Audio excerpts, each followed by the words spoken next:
মুবারক রাহমাতুল্লাহ আলাইহি কেমন শ্রেষ্ঠ ধনী ব্যক্তি ছিলেন, অনেক বড় ব্যবসায়ী ছিলেন, বিরাট সম্পদের মালিক ছিলেন। হযরত আব্দুল্লাহ ইবনে মুবারক।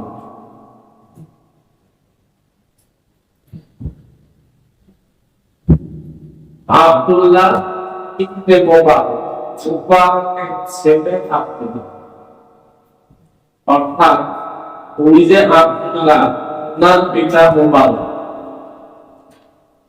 এই মুবারক নাম ছিল মুবারক কবির। মুবারক কবির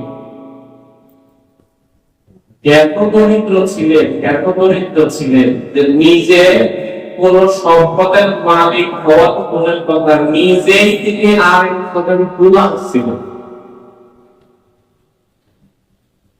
গোলাম হওয়া মানে তার নিজের সত্তার মালিক করতে নিজে নয়, আরেকজনের গোলাম।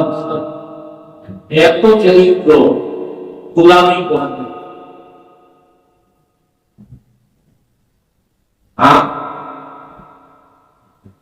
এমন না যে গোলামি করে চাকরি করে মাসে মাসে টাকা পাইতেন না। এই গোলাম হওয়ার অর্থ হলো সে সারা জীবন কোন এক ব্যক্তির সেবা করে যাবে, কাজ করে যাবে, কোন পারিশ্রমিক পাবে না, শুধু খাওয়া দাওয়া পাবে। এরকম গোলাম ছিলেন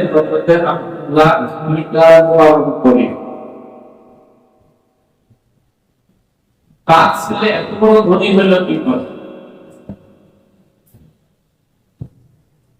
হযরত আব্দুল্লাহ ইবনে মুবারক ওনার ধনাত্মতা একটা কথা সংক্ষেপে বলতেছি। এক ব্যক্তি ঋণী হয়ে পড়ছে। ওই যুগে 700 দিরহাম ঋণী, মানে বিরাট ব্যাপার। 700 দিরহাম টেনশনে তার সময় কাটে না। একজন বললেন তুমি আব্দুল্লাহ ইবনে মুবারকের কাছে যাও, বিরাট ধনী, ওনার কাছে যায় বলো তোমার 700 দিরহাম উনি দিন। যে বলছে আমি ঋণগ্রস্ত হয়ে পড়েছি, ঋণের পেরেশানিতে আমার উপাস। তিনি ছোট্ট একটা কাগজে লিখে দিলেন যে এর বাহককে 700 দিরহাম, এটা এরকম লিখে একটা দস্তখত দিয়ে দিলেন। তুমি আমার ম্যানেজারকে এই কাগজটা দিবা, সিলিপটা দিবা, সে তোমাকে দিয়ে দেবে। কিন্তু 700 টাকা এই জনটা ওই ম্যানেজারের কাছে বলছে যে আমি 700 দিরহাম ঋণগ্রস্ত হয়ে পড়েছিলাম, আপনার মালিকের কাছে আসছি, নিয়ে 700 দিরহাম আমাকে দিয়ে দিতে বলছে। এই যে টাকা দিয়ে সিলিপ দেন, সিলিপে 7,000 লেখা, এর মধ্যে বলে 700। ম্যানেজার চিন্তা করলো কি ব্যাপার, এখানে তো 7,000 লেখা। বললাম তুমি 700 কথা বলতেছো, এখানে তো 7,000 লেখা। এই লোকটা বলতেছে হুজুর মনে হয় ভুলে একটা সুন্দর বেশি দিয়েছে। ম্যানেজার চিন্তা করলো, জিজ্ঞাসা করে সন্দেহ হয়েছে। আব্দুল্লাহ ইবনে মুবারক রাহমাতুল্লাহ আলাইহির কাছে ম্যানেজার জিজ্ঞেস করলো, হুজুর এখানে শূন্য নাকি একটা বেশি হয়ে গেছে বলতেছো। দেখে কাগজটা নিয়ে ছুঁড়ে ফেলল।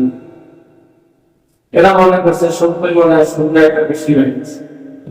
আব্দুল্লাহ ইবনে মুবারক রাহমাতুল্লাহ আলাইহি কাগজটা ছিঁড়ে 14,000 টাকা লিখে সাইন করে দিলেন।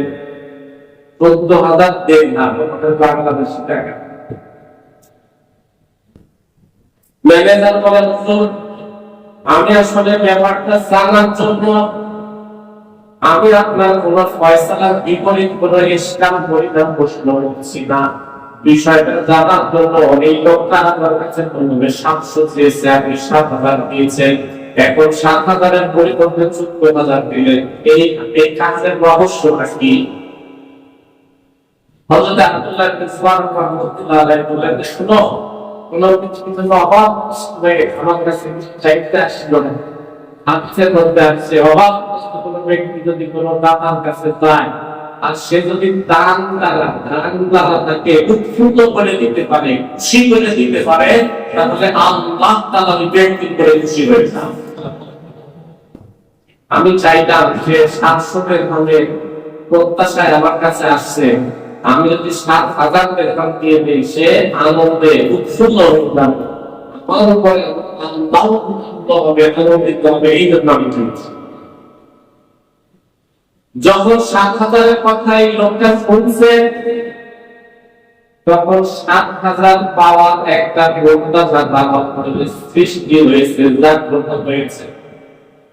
7,000-এর এই সংখ্যা শুনে তার মধ্যে 7,000 পাওয়ার একটা আগ্রহ তৈরি হয়েছে, একটা প্রত্যাশা তৈরি হয়েছে। এখন 7,000 দিতে হবে না, এখন খুশি হবে 14,000 দিলে,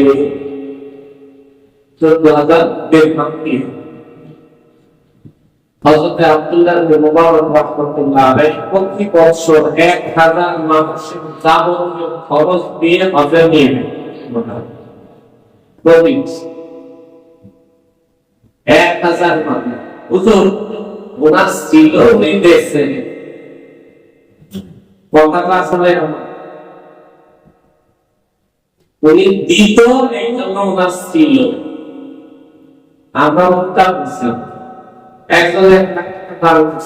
আমরা বলি ওনার আসছে উনি দিচ্ছে, আমি যেন করছি না, উনি দেয় এই জন্য ওনার আছে, আর আমি দেই না এই জন্য আমার নাই।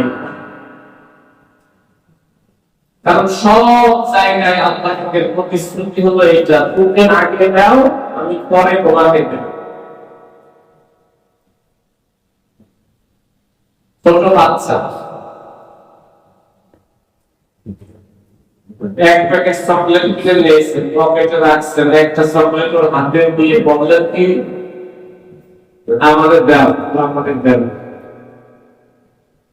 আপনি পরীক্ষা করতেছেন, ছেলে যদি এই চকলেটটা আপনার হাতে উঠায় দেয়, আপনি খুশি হয়ে বলেন না বাবা আমি নেওয়ার ব্যাগ দাও, তোমার মন, তুমি এই একটা নাও, আর পকেটে আরো এক প্যাকেট আছে, সবটাই নেন। সুবহানাল্লাহ। আল্লাহ পাক রব্বুল আলামিন পবিত্র কোরআনের একাধিক জায়গায় বলেছেন, তুমি যদি আল্লাহ পাকের রাস্তায় খরচ করো, আল্লাহ পাক রব্বুল আলামিন 10 ফুট থেকে নিয়ে 700 ফুট পর্যন্ত তোমাকে দিবে।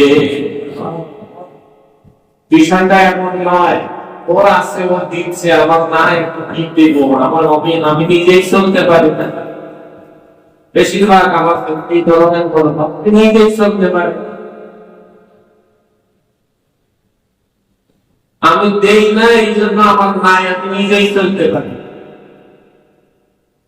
আর যে দিচ্ছে তার আছে, সে আরো দিচ্ছে, আরো দিচ্ছে, আল্লাহ তার আরো দিচ্ছে।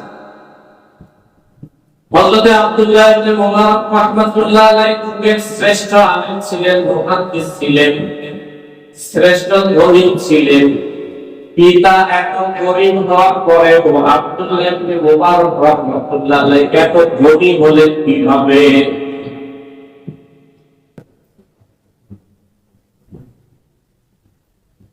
হযরত আব্দুল্লাহ ইবনে মুবারক রাহমাতুল্লাহ আলাইহি এত ধনী হলেন, তার একটা ঘটনা তো বললাম।